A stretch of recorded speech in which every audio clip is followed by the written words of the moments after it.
This is Climate Positive, a show featuring candid conversations with the leaders, innovators, and changemakers driving our climate positive future. I'm Chad Reed. I'm Hillary Langer. I'm Gil Jenkins. This week on Climate Positive, we're presenting a special episode courtesy of our friends at Tigercomm and SunCast Media. I recently had the pleasure of joining fellow leading cleantech and sustainability podcasters for the fifth in a series of lively quarterly roundtable discussions on the most pressing questions and issues facing the transition to a clean energy future. We covered topics such as the impact of the U.S. Supreme Court decision on EPA power plant regulations, the implications for energy markets due to the ongoing war in Ukraine, the escalating attacks by pro-fossil fuel pundits, and a whole lot more. I do want to make one important editor's note that we recorded this conversation right before Senator Manchin's surprise and welcome support for climate provisions in what is now known as the Inflation Reduction Act of 2022. Obviously, we'd all have much different takes if we were recording this episode just a few days later. In the show notes, we've linked to all the terrific podcasters included in this roundtable. Please give them a follow when you have a chance. And with that, I hope you'll enjoy this rich one-hour discussion of the top clean energy trends, developments, challenges, and opportunities from where we sit. Climate Positive is produced by Hannon Armstrong, a leading investor in climate solutions for over 30 years. To learn more about our climate positive journey, please visit hannonarmstrong.com. Alrighty. Well, Cleantechers, welcome back to the fifth episode of the quarterly Cleantech Podcasters Roundtable. And we've got a distinguished crew here today. We were welcoming Bill Nussey back. He had missed the last one. So let me do go-arounds here. Nico, want to introduce yourself? Nico's he's one of our co-hosts and co-producers of this thing. Absolutely. Thanks, Mr. Mike Casey. My name is Nico Johnson. I am the creator and host of the SunCast podcast, now entering its second round of 500 episodes. We just recorded episode 500 this morning. And SunCast Media is our production company. We help creators and company leaders in the clean tech industry tell their story. Good. Gil?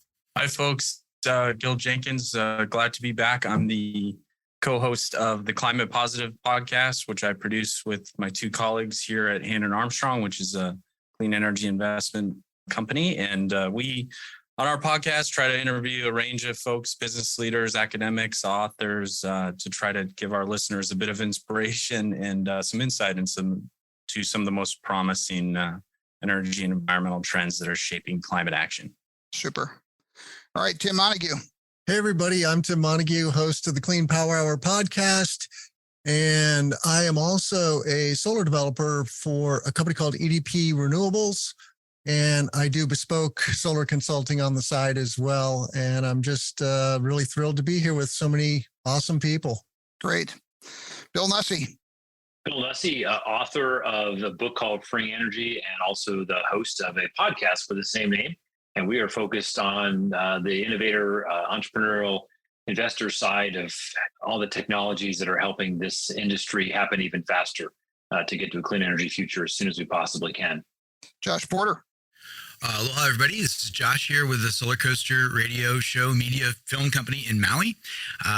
We started out as a radio show about 4 or 5 years ago and have kind of morphed and changed into presently doing installations of new technology. Right now, we just did the Solar Edge home installation here in Makawao in Maui and shot and filmed a whole bunch of great content around that. We also did the span load control panel and shot and filmed a bunch of the technology. And this right here behind me is Angel Stadium. We're going to be showcasing some of our content at the main networking event at SPI in September. So I look forward to seeing you all there.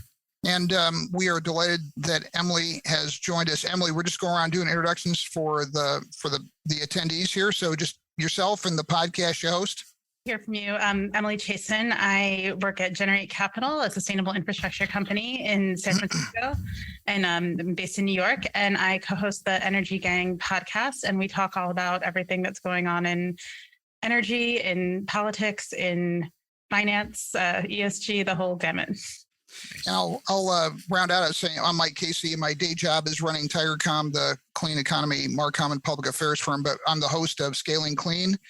We say is the podcast for clean economy CEOs, investors, and the people who advise them. So I'm just delighted to have this group convened again. Julia Piper, who wanted to join us, had a scheduling conflict. She sends her regrets, but we're going to try to shoulder on without her because she's always an awesome addition. So anyway, what I love about doing this is that the editors who we host once a quarter, they have this commanding breadth of the sector, but the podcasters have commanding depth. Like, the nature of their coverage is to really go deep on ideas and companies and people and products. And I think when you put people with a lot of deep perspectives together, you get a really vivid mosaic. You get a really clear picture that comes from little individual perspectives. So plus they're fun. It's the fun thing to do. So podcasters, we got a couple of questions we kind of got to get out of the way because it's hard to ignore them. One of them is what do we all take into account for the Dobbs decision and Manchin's performance art? I guess I don't have a better term for it. So in the wake of those two gut punches to the Biden climate agenda, can I just get people's takes? Just kind of do a go around. I want to ask about Ukraine. And then we've got like 7 different listener questions that have already come in that are really good. And I know that I didn't send these to you in advance, but they literally got the last one like 5 minutes before he came on. So these are super smart questions, and I'll throw them to the group. But Nico, can we start with you? Just your take on where does Biden go, and does Cleantech need Biden to go anywhere? I suppose it's a 2-part question. Yeah, it is a 2-part answer in many ways. I mean, he's kind of left with executive order. It's going to come down to what are the states committed to. I think we're going to see a lot in proofs in the pudding when it comes down to state action, like states in like New York, for example. I don't see anything beyond really executive order, and I wonder how much teeth it has, especially if the White House changes hands in 2 years. Does that mean we've got two years to kind of get something done that the executive order sort of helps us move forward? I do think that he can move the needle in trade policy and move trade policy more in our favor, even if he can't move the needle on something like Build Back Better right now. And that in particular, the conversations I'm having are around sort of tangential industries that are vectors that we can sort of attach onto. One is the steel industry. The other would be the glass industry. In particular, both of them are really important for solar and for the broader economy around batteries and electric vehicles. And I'm hearing some positive signs that there's legislation that's going to incentivize local manufacturing. And I think that will ultimately long-term have an impact on our industry. Whether or not it has the kind of impact that Build Back Better would have on broader climate action is still to be seen. Emily, what's your take in the wake of Dobbs and Manchin? Fortunately, the federal government has a lot of different tools available to it. I mean, I think everybody used these as a setback for sure. But the past few years, we've seen a lot of everything in clean tech driven by the states. So, California and New York have very aggressive goals, and they've really created sort of a lot of the demand and clarity around the demand for these products. And there's a lot of states that are copying New York and California's policies. So I think that's still going to be the driver of demand right now. It's sort of a shame to not have more coordinated possibilities this way, but the Biden administration does have a lot of tools in its toolkit. So I think it's just going to force them to use some of those other things. Gil? Well, I'm reminded of what my grandma used to say, we are depleted, but not defeated. That's been kind of my mantra since, certainly since last Friday with Manchin's decision, which I don't want to mull in this too much, but it's so galling, given the stated reasons that we're actually concerned about inflation. And we know the bulk of inflation is driven by rising fuel costs. We can't get behind a bill that would actually lower consumer electricity prices and off-put against rising fuel costs for transportation. And mind you, it also was a package at the end that raised twice the revenue than it's been. So that's taking money out of the economy, which is inherently deflationary as well. So putting that aside, there is talk of a last-ditch Hail Mary effort. And I welcome those attempts, whatever the small percentage may be. It matters because this is our future. But certainly the odds are incredibly low that Manchin has a change of heart. So we do have to shift to, on the federal level, attention on the president is prepping a new suite of executive actions. Some of those could be impactful, but I think what people are forgetting, and then I'll move on, is that but the Biden administration has already released 2 or 3, at least by my count, very robust climate executive orders, particularly in the area of federal procurement. There was one at the end of December. And while I'm all for new actions, I think one of the most impactful things we could do is take some stock on the already ambitious executive orders and how are we doing on that a year and a half in, and how much can we move the needle by 2024 or 2025. And so I have a little bit of concern that we're putting too much emphasis on new executive actions. We have to do both, I suppose, but there's much out there still that's already been targeted. And I'm concerned we're not moving fast enough on the existing initiatives. All right, Tim Montague, spokesman for the Midwest. What do we got? We have to remember that Americans want the energy transition by and large. They may not be concerned about climate change, but they want the energy transition.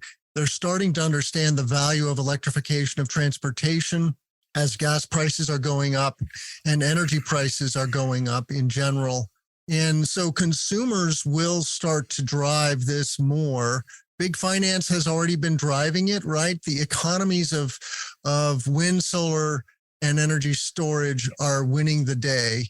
And that is why the fossil fuel utilities are making the transition. So we do need good legislation in Washington. I'm not going to deny that at all, but the action is at the states. And I don't have a lot of faith in executive orders. They're too short-lived. Not that they shouldn't try something there, but I just think let's pay more attention to consumers and what they want. All right, Josh Porter. I got to tell you, there's very few things in this world that I feel I know less about than how the federal government makes decisions. So when join the club, Josh. When you ask That's me this funny. kind of He question, just said federal government making decisions. That's a funny joke. Anyway. And I tend to default to the idea that, well, we know there's kind of similar to what Tim said. There's just such a hunger for this technology. I think it's been kind of clarified recently with all the things that are happening in the world but specifically with gas prices. I mean, I tend to think on the ground right here in our home state of Hawaii, we've seen gas prices as much as $6.50 a gallon, and then guys are driving big trucks around, and it just doesn't work. I mean, now you're getting hit $400, $500, $600 a month for your gas prices, and then the utility's already there. We're 40 cents kilowatt hour in that kind of territory. So, when you have that, I see a huge drive for people to buy an EV. I'm looking around all over the place trying to find an EV. It's a reasonable price, right?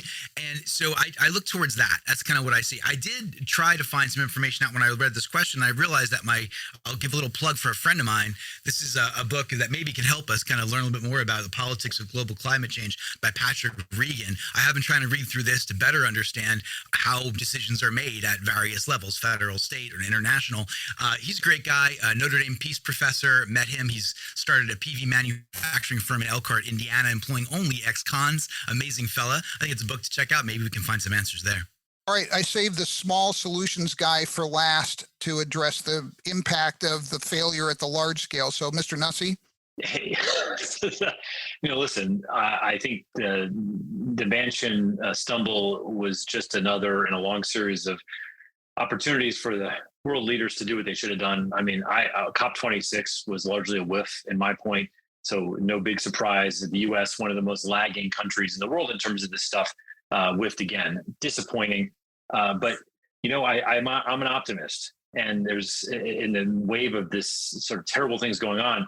I talked to a friend of mine who's in London this morning, and he was telling me what it's like to live in 104-degree weather in London, which they've never had in the history of that area. And it's happening in Spain, Italy, across Europe. And Europeans are different than Americans, and they tend to be more accepting of the changes coming. And so I think that between the Ukraine war, the fuel shocks that are happening because of that, and the European approach is that Europe's going to be incredibly aggressive on this. And they only have to do one little thing that's going to kick America's butt and get us in and get us going, which is put a carbon border tax in place. So even if we don't put a carbon tax in the U.S., if we want to sell stuff into Europe, which is one of our largest markets in the U.S., we're going to have to pass a carbon border tax. So I think but I'll tell you what, I think all of that doesn't matter because Josh said it, and I want to echo, there's something that everybody's forgetting, that all this stuff we're talking about, all this clean energy stuff, it's a technology. And everyone forgets that. This isn't like, finding a better way to get coal out of the ground or some new nuclear reaction. This is actually like your iPhone. And the thing that everyone's missing is that in 2 years, it's going to be 20% cheaper. And in 10 years, it's going to be 50% cheaper. And that is an economic juggernaut that nobody's going to be able to, its policies and politics and lobbying are all going to fade away. So I always like to joke that there's a lot of things you can debate about in America, whether you're red or you're blue, but there's one thing you can't tell any American, which is that I'm going to make you pay a whole bunch of extra money. Your family's going to have a much bigger bill because I want to make sure that some large, giant corporation has very comfortable profit levels. It doesn't matter whether you're Republican or Democrat. No one in our country will put up with that. So I think it's a matter of time, not too much longer, 3, 4, 5, 6, 7 years, where the costs become so unstoppable that the transition happens, even if the politicians are kicking and screaming. Yeah, Charles Koch, are you listening to him? This is my friend Bill Nussey. I'll take you. All right, good. Let's just do 15-second responses on Ukraine. Putin's been making a mess of Ukraine for 5-6 months now. Ripple effects around the world. Is that having an effect on clean economy as you experience it? Just maybe let me start with you, Tim. I don't really know. I think corporations are taking advantage of the situation. I think that we should look to Denmark. They get 60% of their energy from wind. Enough said. Gotcha. Josh.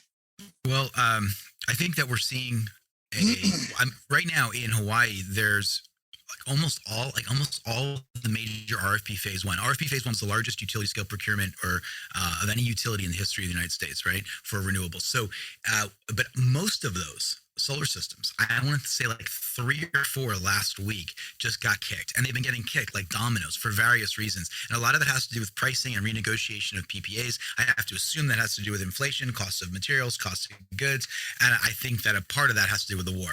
So that is my kind of chief concern at the moment. These are systems that I thought we had set up. We went through the decade-long mandate to PUC approval, to the utility issuing the RFPs, to getting them awarded, and all the work that's behind that. And now we're at a place where we're like, yeah, we're good to go. We're going to hit 80 points, 80% in renewables, that is, in Maui and X in Kauai in the next year or so. And then they're dropping like flies. And that is a bummer, man. So that's what I see, the real world implications. And I think it is probably related to that.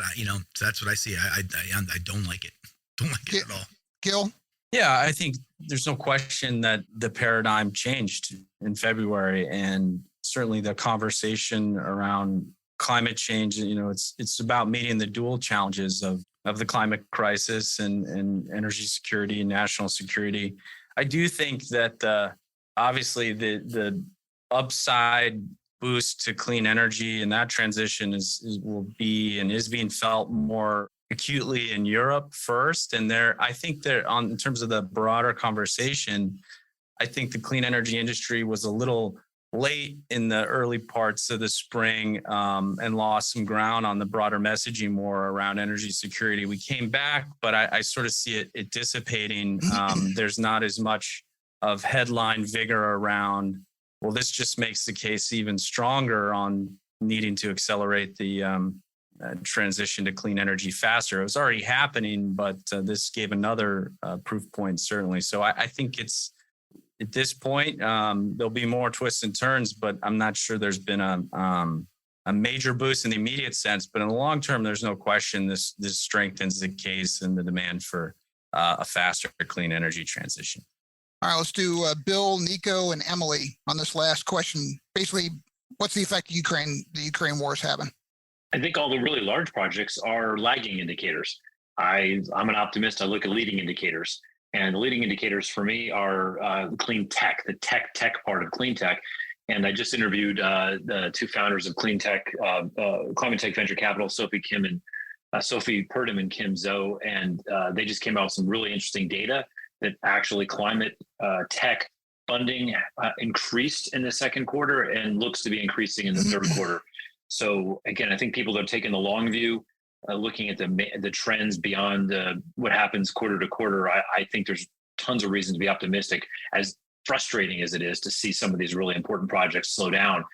Long term, this is unfortunately a marathon. Should be a sprint. It's a marathon. I think the outcome of the marathon is still really positive, even despite these hiccups right now, big hiccups.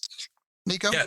Oh, go ahead, Joe. Oh, sorry. Just a quick follow up. I thought that was an excellent point. I was surprised and encouraged that Cleantech VC funding remained stable and strong with all the turmoil in markets as well. But also a great fact on the optimistic note that EV sales had a record Q2, up 66%. And I'm tracking to see, are we going to see that in Q3? Because I think there was a perception that obviously this would be great for EVs, but with supply chain challenges and limited, could EVs really capitalize on this moment of $5 gasoline? So let's set more records on quarterly sales for EVs. That was encouraging. Despite those headwinds, we had big numbers there. Nico, Ukraine. Yeah. Tagging on, a really good friend of mine wrote a book recently that suggested that the EV market is a Trojan horse for everything, all our dreams and wishes to come true in renewable energy. So I'm tracking with you there, Gil. I agree. And I think that the EV industry in general got a gift. You don't look a gift horse in the mouth. I think that broadly, and looking at macroeconomic issues for kind of what sets up clean energy to succeed. When I was developing solar projects in Latin America, which is before I started SunCast, it was right at the time, 2013, 2014, when oil was going from what we see in prices now, $100, $120 a barrel down to 50. And the big question was, if $50 is the new normal for oil, does renewables have a chance? Well, the reality is where, in developing nations, not developed economies, but in developing nations where bunker fuel is the alternative for peaking, everybody is asking themselves, how do we get to renewables as quickly as possible? So outside the United States, the oil crisis is having a big impact on macroeconomic government pocketbooks where they are by and large using oil to fuel the lights and air conditioning. So that's one side. On the other is, back to the issues with Manchin and also the war and increasing prices for fuel at the pump, but also insecurity of supply. California Energy Wire had this article last week. I don't know if you guys saw it, but California is looking at potentially keeping the last nuclear plant, Diablo Canyon power plant, open, right? So here we are looking at coal plants and nuclear plants that were supposed to be sunset. They were supposed to be closed by law, that policymakers are saying, whoa, wait a minute, hang on, are we sure? Like, can we really, let's hold on for another minute here. Are we certain? So I think that it's having that there is a dual effect where globally the war is impacting the macroeconomic situation around how people generate electricity.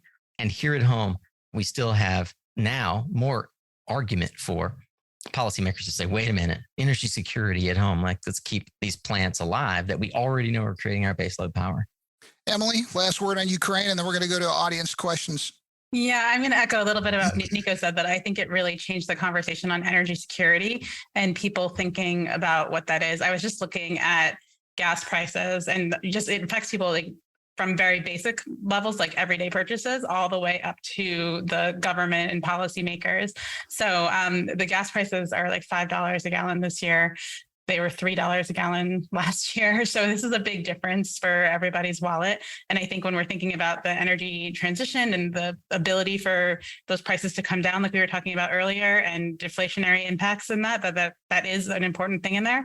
But the most important thing that to come out of this, I think, is people rethinking these plans to shut down nuclear plants. Ironically, in Ukraine, about 55% of their energy before the war came from nuclear. So it was one of the biggest places in the world where there was nuclear energy. In the US, it's about 50% of our clean energy, 20% of our total energy for nuclear. And there's tons of places where they were talking about sunsetting these plants. And I think they're going to rethink that. I think they're going to rethink, what's the marginal benefit of continuing to operate these versus actually shutting it down. And just the cost benefit situation is changing. All right. I'm going to go to audience questions. I'll just throw them out. Anybody can take the question. We don't need to go round robins, but let me start with a question from Jake Sussman. He is one of my co-founders on the Cleantech Leaders Roundtable. So I'm going to paraphrase Jake's question, but basically he wants you all to answer this question. New York Times is going after net zero goals. Is it better to use the stick of shaming on greenwashing sustainability goals, or is it better to praise those who are doing it well and push the others as a result? Anybody want to take that question? So I'll step up and be the first. I think I'm going to take a leaf of Gil's book. My grandma always said, you catch more flies with honey than vinegar. And I always believe that if you take the high road and praise those who are doing it right, you set the example. And I'm going to choose that answer because that's what I want for my children. I want us to be as people who are in the media, we should be setting the standard for what is right and what we aspire to see if we don't see it. I see organizations like 3BL that do a great job of shining a light on the ESG activities of big companies.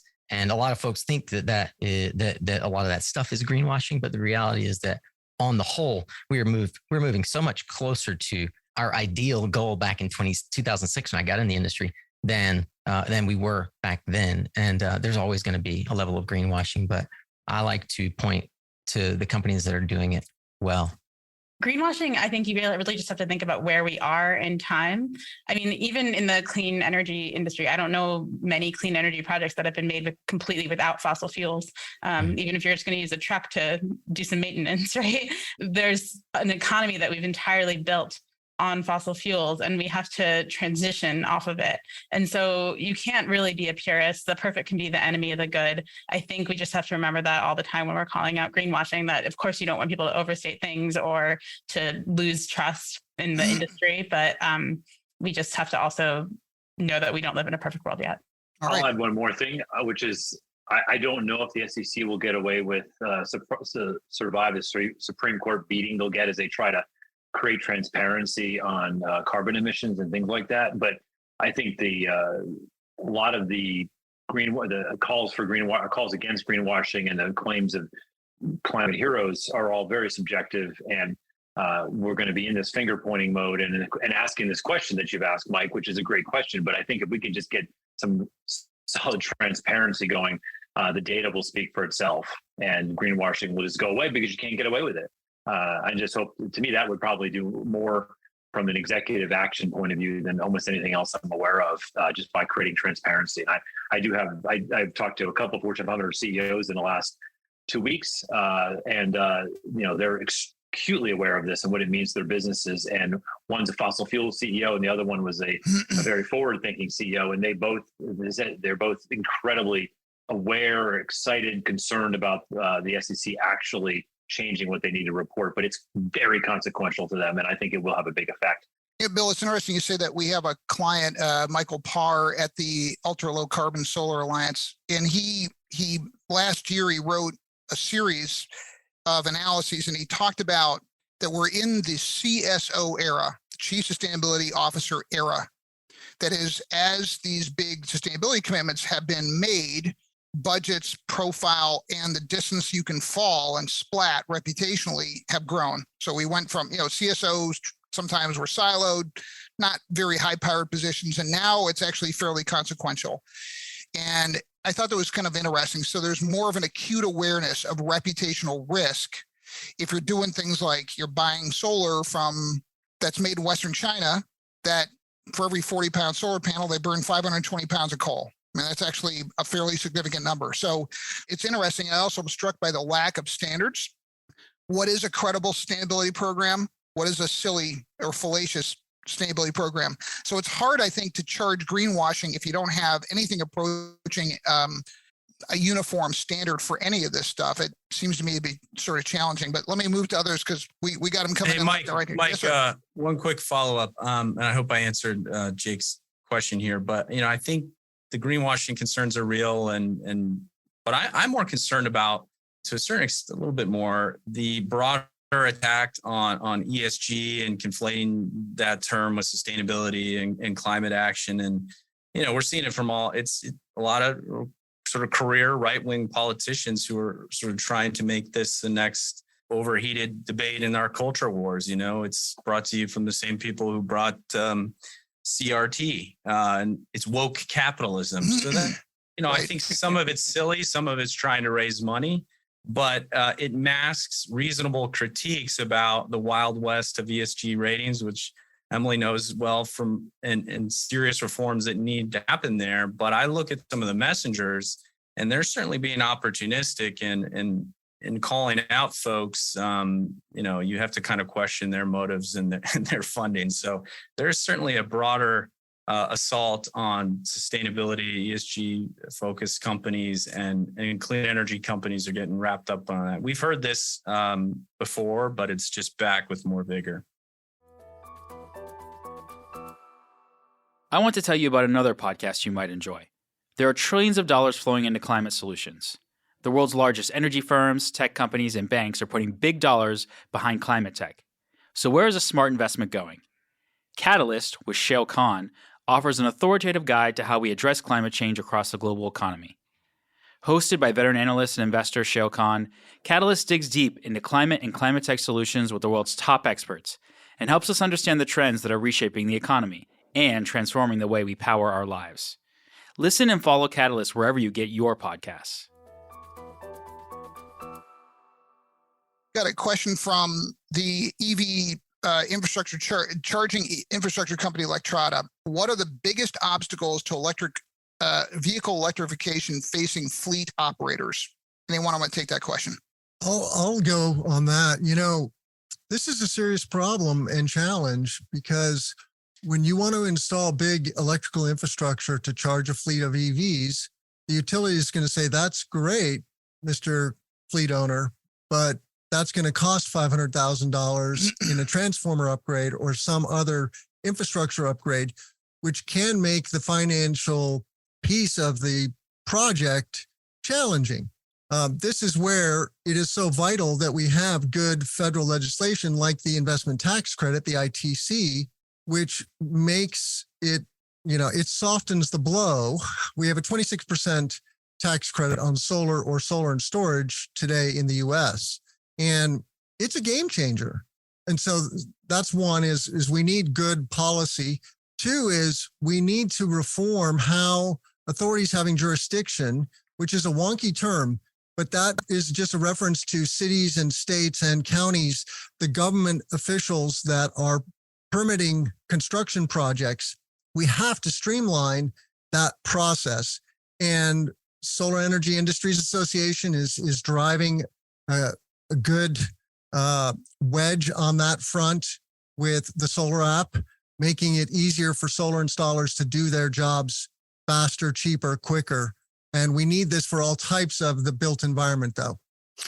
Yeah, I think there's actually a broader way to think about it as well. I think maybe people aren't thinking broadly enough about the cost of conversion in some type of cases. If you look at, we work with a lot of hydrogen electric vehicle fleets and forklifts and that kind of thing. And when we've had companies switch over from like a diesel powered forklift to a hydrogen electric forklift, they ended up saving money, saving warehouse space, having benefits to health for their workers that they didn't have to inhale all these diesel. And you look at the price of diesel and gas today, that it's really different and volatile. So I think there's a broader group of benefits, and it's not just, look at that big cost up front. I build on that by pointing out that any analysis I've seen is the total cost of ownership of electric fleets is substantially lower. That's even before you couple the fact that the average EV is probably going to last 20, 30, 50, 100% longer. This is also a market that I am enthralled to see tech companies all over the place going after. There's a million problems to solve, including the big ones Tim's talking about, people building these really cost-effective battery systems that load shift when the charging occurs to when the grid can handle the capacity. There's so much innovation around fleet management right now. And the cool thing is, if I decide to buy a car, I have a very narrow set of things, like what does it look like? Can I afford it? But when you're a fleet owner, you've got a lot of sharp pencils that you can find ways to save money because you're spending so much. So there's so much innovation. I suspect we'll look back in 20 years, 10 years at the EV fleet revolution and just be head shaking about how primitive it is today. But companies like the one that asked the question are going to help reinvent this whole market. It's going to be, I think this is a big area of innovation at electric fleet ownership and management. I know a lot of clean tech hearts flutter at the EV topic, but I got some others I got to pull you all into. Okay. Kevin O'Rourke at Acor pointed out a really good piece by a friend of mine, Rob Gramlich, and his piece is No Transmission, No Transition, How FERC Can Unlock the Clean Energy Future with New Power Lines. I'm going to take a question that Kevin and Rob kind of sort of posed, but I'm going to just put it in simple terms. What's the bigger barrier to the clean energy transition? Transmission or storage? Which is the bigger of the two barriers? I'll just go around, just binary answer. Josh, transmission or storage? What's the bigger barrier? I don't know off the top of my head. I've never thought about them in terms of which one is more of a problem. I mean, the transmission right now, the notion of stringing energy, copper wires across dead trees is our primary mechanism of delivering energy is pretty archaic, right? So I tend to think of abundant electrons produced locally. So I'll say transmission is a problem. All right, Mr. Nussey, something tells me you got an opinion on this. Which one do you pick? When I go to a racetrack, never been to a racetrack, but if I go to a racetrack betting on a horse, I'm not asking which horse is going to be slower. I say which one's faster. And so I think storage is a technology that's going to happen incredibly quickly. And storage is also a perfect partner to what Josh says, the local energy stuff. And I wish every time that everyone posed that question, they would not make it as in, what are the challenges to being as if the only answer we have is to build out the big grid. I wish we would put a little bit of our federal efforts, a little bit of our mind share, a little bit of our infrastructure investments into local scale things, which, by the way, you can build a local scale project in a month. You can put storage locally. It's not a panacea at all, but there's a third player around this card table that everybody seems to forget. Gil, transmission or storage? What's the bigger barrier? Transmission. We've just put it off for too long. There's some hopeful green shoots of the stuff that was in IIJA, and Rob's working hard on it. Kevin too. I mean, we just in order to hit the targets we have, we absolutely have to build significant interregional transmission fast. Tim, what's your vote? Well, I would encourage our listeners to Google energy prices in ERCOT, which is the Texas grid. And they are hot right now. And there's a blue dot at the bottom of Texas where there's a lot of wind power. It's cheap. It's negative cost energy right now, but it can't get to the bulk of the population of Texas because they don't have enough transmission. So I'll say transmission. Emily, what's your take? Transmission or storage? Bigger barrier?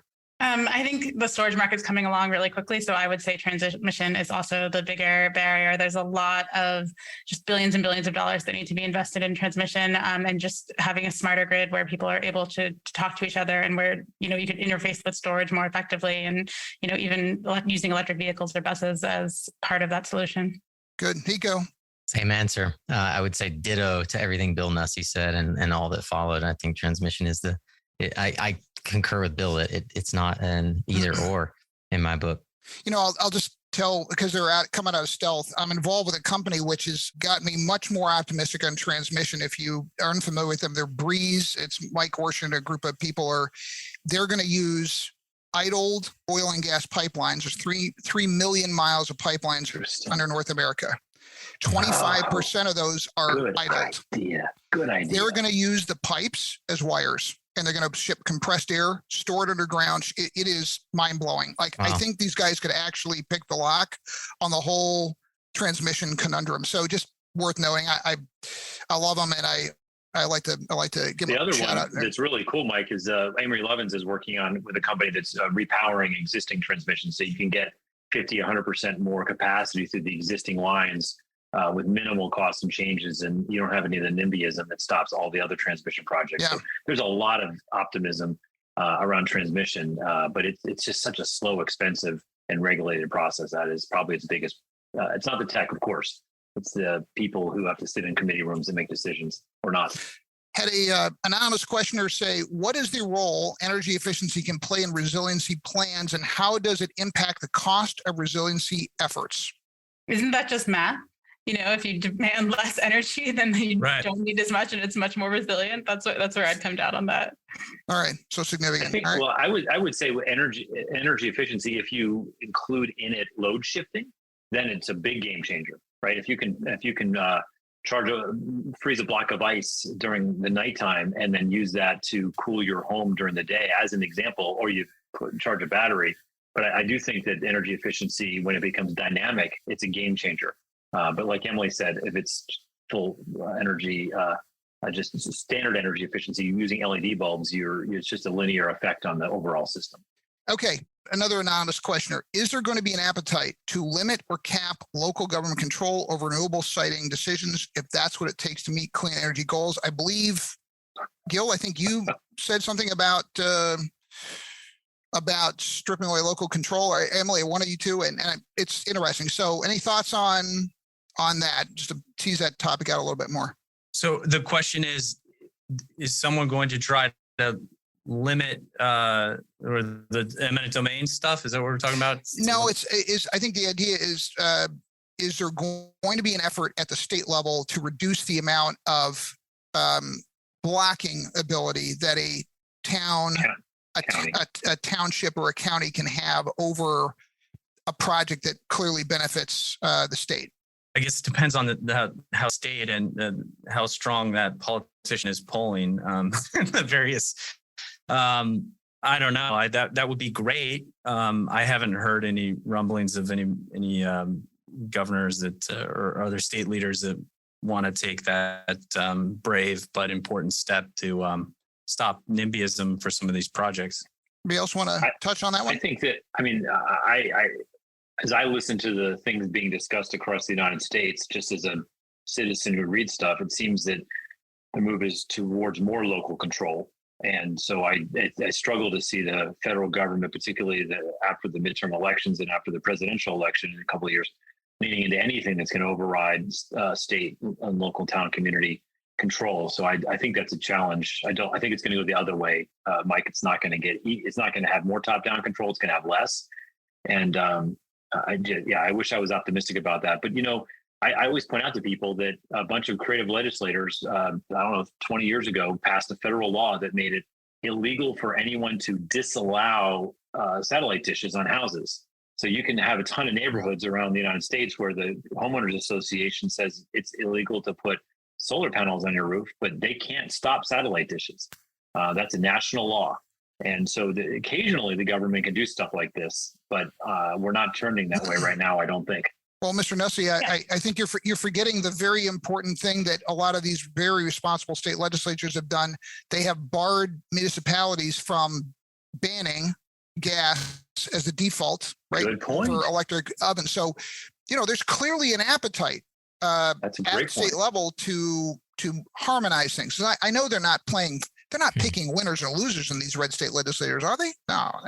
In Nico's state, there's a bill that's floating in North Carolina that anywhere the state has free EV charging, that it has to be matched by a free gas pump right there. I mean, this stuff's brilliant. I don't think. I could call 10 PhDs and they couldn't come up with this stuff. It's awesome. It says, it clearly indicates we've got recreational marijuana in North Carolina. So, all right, Emily. Yeah, I'd say obviously permitting is a challenge, and getting local communities. I guess I almost don't blame them for being suspicious of energy projects that come in. For a really long time, all of the energy projects that have come in have had just horrible impacts on local communities. We saw in New York State, they were going to do this big hydropower project. We were talking about this on the Energy Gang a few weeks ago. And there was a lot of resistance from the community saying, well, how will this affect my water? And they just want to know and be sure, because they don't want to deal with years of problems that they had from those projects. But what we do have the opportunity now is to just educate a little bit more about what these renewable projects are, what wind and solar do differently from the energy projects of the past.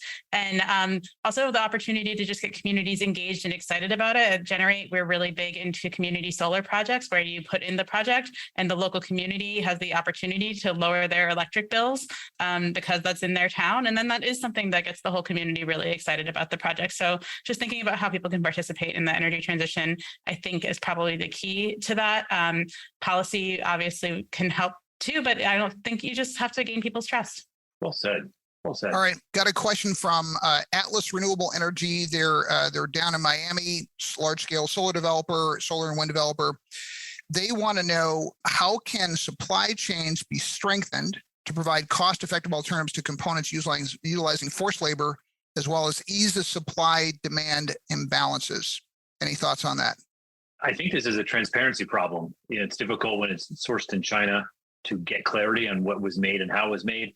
I'm on the board of Clean Energy Associates, which is one of the companies that's actually helping solve that problem. And it's the clarity, getting the provenance of the raw materials is the solution, and then getting accountability along the supply chain. But to me, if I had a magic wand, then I could change one thing about this the solar industry right now. Would be domestic manufacturing. Let's bring as much of this into the United States as we can, and just make all these issues a moot point. And it's nice to hear some rumblings that maybe some serious people, besides just my state senator John Ossoff, talking about this. And so I think I think domestic manufacturing is the shortest cut answer to the supply chain hiccups that seem to be everywhere right now. Yeah, I was talking about this on the Energy Gang last week. We were talking about inflation and the impact of that on the supply chain. And one thing to think about in this is a sort of an opportunity to think more circular in what we're doing. When we're talking about changing to clean energy, we're talking about moving from more of a fossil fuel-based economy to more of a metals-based economy. And we really do have to think about how we're extracting these materials and how we're going to reuse them over and over again. So if these higher costs and these supply chain problems are a reason to say, oh, well, what can I reuse? What can I find locally? Where can I source materials differently so it's more efficient? I think that's something that will be a longer term benefit, actually. You may pay attention to I know I'm doing client promotion fest on here, which I probably shouldn't do, but it is worth noting. Secretary Granholm joined Nextracker out in Pittsburgh, I think last month. It's the third of these events where Dan Sugar basically went against 30 years of economic trajectory. You know, like all the time went from high school to where I am now, the whole thing in the global economy was make stuff in the cheapest possible place because you can always put it on shipping containers and get it somewhere. And what's interesting is Dan said to me, he said the cost to our customers, the higher prices of making things here is lower than the cost of supply chain instability that COVID basically created. And it was interesting. So he's literally pulled factory line equipment out of Malaysia, out of Brazil, put it on ships, brought it here, and has now set up new steel lines in Texas, Arizona, and Pennsylvania, part of a reshoring effort. So I don't know if it's a trend, but it was, they are the market leader in trackers. And I thought it was kind of interesting that they were willing to do that and be really quite overt about it and very public about it in order to it was all just about assuring customers like we're there. So that was kind of interesting. It's also interesting, just tagging on to, I was going to bring up the fact that Nextracker is already onshoring a lot of their manufacturing as well, Mike, but the supply chain is constrained right now in more than one way. Projects are being delayed right now because ports are delayed, right? Interesting. And prices are going up on projects and prices are going up on modules and not almost nobody's talking about it. But if we think about the fact that we're shipping all of this stuff, then we have to take a look at the shipping industry at large. And the shipping industry is the sixth, as an industry, is the sixth largest emitter of emissions in the world. So we have to ask ourselves, in the name of globalization and cost reduction, we've created the sixth largest emitter of fossil fuel emissions. And lo and behold, fully 40% of products transported by global shipping are fossil fuels themselves, coal, oil, gas, so that we can power our industrialized life. So Nico, just so I'm being faithful to my prior post, when you said that kind of weird word, I don't know, it means emissions, you meant pollution, right? Pollution. Right. Got it. Okay. The bad stuff we don't like. Okay. Emissions. That's right. ExxonMobil wants to talk about emissions. We want to talk about that's right. Okay. So I got you. Bro. I don't know. I mean, I'm not the quick one at math here, but 40% of all global shipping is 40% of the sixth largest pollutant in the world. And it represents shipping fossil fuels around the world to power our lives. So another fun stat for you, Nico, is that depending on who you ask, 30 to 40% of the U.S. military budget is to protect the shipping routes to move oil all over the world. That's a difficult number to pin down, but serious people have said it's between 20 and 40%, if I remember correctly. And that has its own carbon footprint, but just the vast human resources and other resources in the country. Yeah. So it's difficult. It'd be interesting. I'm sure someone's done a comparison between the full cost of getting solar made in China delivered over to the U.S. versus the full cost of getting oil, natural gas from the Middle East, for example. Fascinating. It comes back to this whole conversation around ESG. Are we actually taking into account the full cost of the activities we're engaged in, right? And this is why major funds, not this month, not last month or last year, but for the last 5+ years have been removing the fossil industry from their portfolio. We need to take into account, and it doesn't matter whether I concur with the previous commenter, it doesn't matter whether in the U.S., we put a carbon tax, we're going to have to pay the piper anyway, because Europe's going to enforce carbon tax, and we're going to have to deal with the fact that we're one of the largest trade partners, and our manufacturing is going to require it. So may as well try to minimize the overall carbon footprint of our manufacturing and bring it back home. I think that's one of the biggest answers. I concur with Bill to Atlas Renewables question. I hate to be the downer here, but there's no question that there was a $8 billion advanced manufacturing, clean energy manufacturing credit in the tax bill and Ossoff's bill, which would be 20 gigawatts of solar. I mean, we have to keep fighting for that. We're also, Washington's talking about passing a $52 billion subsidy to advance semiconductor manufacturing, and that's actually got a tax credit in it with direct pay. So I think we have some work to do to convince our politicians that the clean energy materials and the associated domestic manufacturing is as strategic for America as semiconductors and chips are. Because I'm just kind of, that's what's going to take. We know tariffs don't work to spur, increases in domestic manufacturing for solar. We're in our last 6 minutes here. Let me go to one more audience question, then just do one round robin here. So Tom Wyrick, our friend at EDP Renewables, he's got a book coming out. Really, I think a lovely book that hat tips to the OCs, the original clean techers, the ones that took risk a long time ago. So he sent out a question. I'm going to just do take a liberty with it and ask you, what is the risk that clean economy needs to take more of or needs to take in the first place? If you had to pick one risk for them to take or take more of, what would it be? Bill? I think it gets back to domestic manufacturing. If we can make solar and battery and inverters and transformers here in the United States, I mean, people don't realize the transformers that are the backbone of our grid most of them are not made here. And so bringing that manufacturing back to the United States is it's risky. And I've talked to, these are conversations I have with a lot of people, and it's difficult to write a $250 billion check to build a solar manufacturing facility when the politicians are changing their minds as a group every 2 years, every 4 years. So I think that's the one risk that I would love to see people in a position to take is to get the supply chain onshored for all these products. Tim, risk that we need to take or take more of? I totally agree with this theme of reshoring manufacturing. It is by far and away the biggest risk and the biggest reward for our economy and for the climate crisis. Let's make it at home. It's so good for the economy. It's so good for everyday people.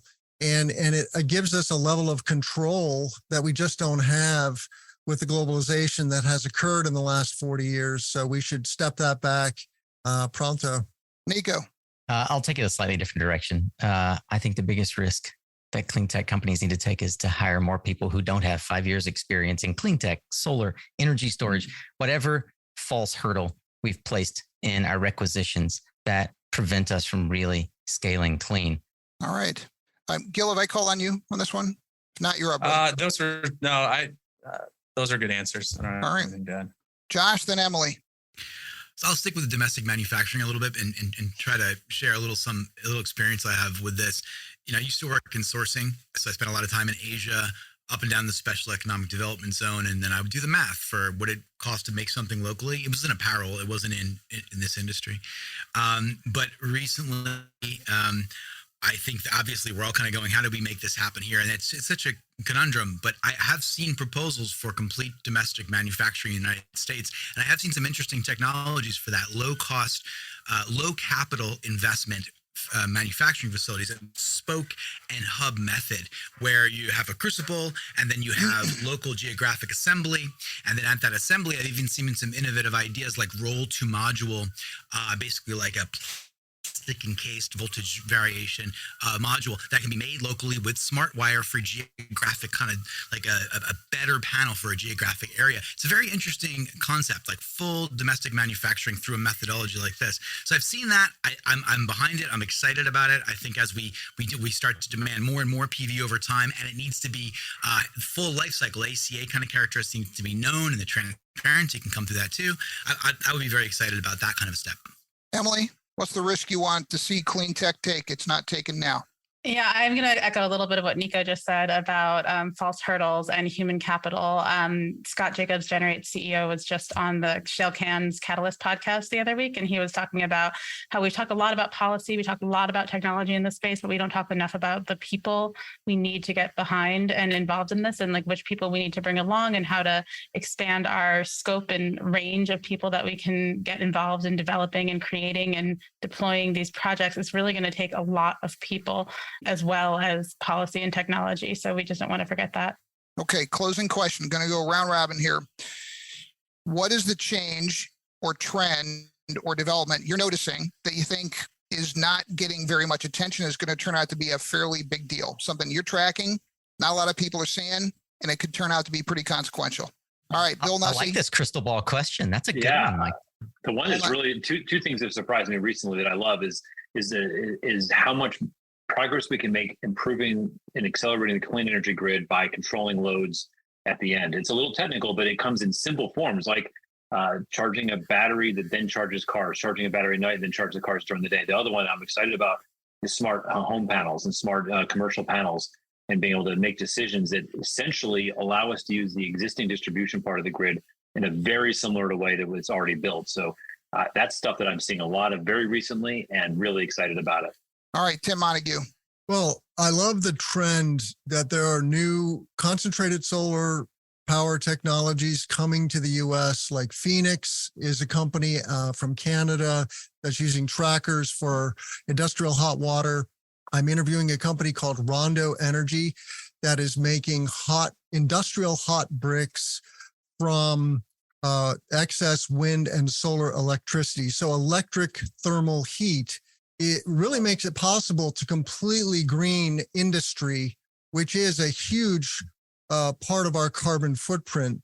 So it's just lovely to see this diversification and explosion of new heat technologies for the clean economy.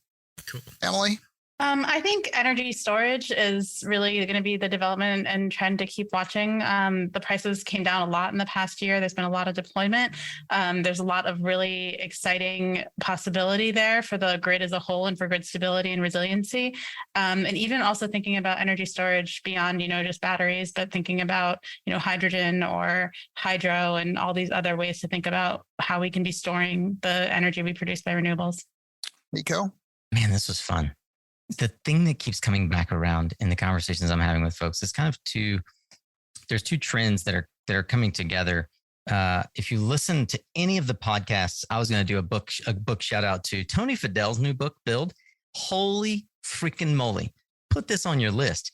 This guy, like Future Shape, is really investing in the shape of clean tech. And if you listen to folks like Tony Fadell, I want to see more communicators like that leading clean tech companies, or at least building firms that invest in clean tech companies. I know a really good one. Tell him, give my number. Absolutely. But, Tony thinks a lot about the consumer. I think that we are inevitably moving towards a market where I was recently in a conversation with a company in the industry who has adopted a framework. You probably recognize it. I won't call their name. Make, use, say, store, sell, something like that, right? But that last piece is a question that I asked really early on in my podcast. What do we think about transactive energy? The idea that we as consumers can actually take back the power and have it as local power, as Bill often says, it is the most powerful transformative thing happening in clean energy. And I'm really bullish on the notion that transactive energy is closer than we thought it was. Gil, last word. Trend you're tracking, you're seeing, you think it's going to be big. No one else is really paying attention. Well, I hope this is big, and this is sort of random, but I was introduced to this company called Zero Avia, and they do hydrogen-powered fuel cell powertrains for aviation. And I was struck by the applicability of that technology. It really cuts design costs, and you can do it on much bigger planes, right? So they're going to be testing it on a 20-seater, and eventually their goal is to get it to a 40 to 80 seat aircraft by 2026. Wow. And just blown away by there seems to be more focus on these kind of 4-person people movers, little vertical takeoff and landing things. But that's just not applicable for most types of aviation. And I had no idea the kind of applications with fuel cell and that was happening in broader aviation. So I hope that begins to get more attention. I think it will. I know it's only 2% of emissions, but in terms of capturing the imagination of the American people, what's happening in aviation is pretty exciting. I'll close out. I'll go out on a limb and I'll Hey, Mike, you missed me on that one. Oh, I'm sorry, Josh. Forgive me. I want to bounce off of Bill's load control panels because we just installed the span system here on my home, and I was chatting with Chad Conway. I think he's COO of Span, and he was talking about some of the unique value propositions of load control panels. And one of them that really struck me as amazing was the prospect of being able to remove the need for a panel upgrade by kind of toggling loads and changing how you use loads. And so using it real time, I'm seeing some of a series of values that I'd never considered before. But I mean, in terms of the electrification, transfer, storage, solar, I think the load control panel can kind of be it's not super sexy, but there could be a real teeth to this technology, can make a huge difference on a lot of levels to how we deploy renewables. Nice. Local energy. Josh, forgive me for that omission here. All right. So I'm going to close out with perhaps a unwarrantedly bold prediction. I think I'm starting to get a sense of the little rumblings post-Dobbs, post-Manchin performance art that people are getting, that clean economy is invested almost all of its smarts, all of its efforts into product development, building teams, commercial execution, and we've totally underinvested in our ability to publicly case make. And I've got an analysis we're going to be putting out next week. It's robust. It's been 6 months in the making, but I'm going to give you two things here out of that analysis that I think I think people are beginning to realize we cannot be permanent beggars in the court of public opinion. When it comes to government officials, I've asked this question on LinkedIn, and I'm going to be posting something out later today. I contend there's not a single elected official, regardless of party, geography, or office, who's politically afraid of crossing the renewable energy industry. Not who likes us, but who's afraid of us, because politicians first need to be afraid of you. Then they can respect you. Then they can love you. And we go right to love. Well, you won't love us? We're all brokenhearted that Joe Manchin doesn't love us. Well, we don't have anything to offer Joe Manchin, right? Other than a tin cup. I'll just wind you down with this anecdote. So I'm reading a book, and it recounts a time in the U.S. Senate when the oil and gas industry got a major champion to kneecap the reconfirmation of a consumer-minded reformist running a major federal agency. And this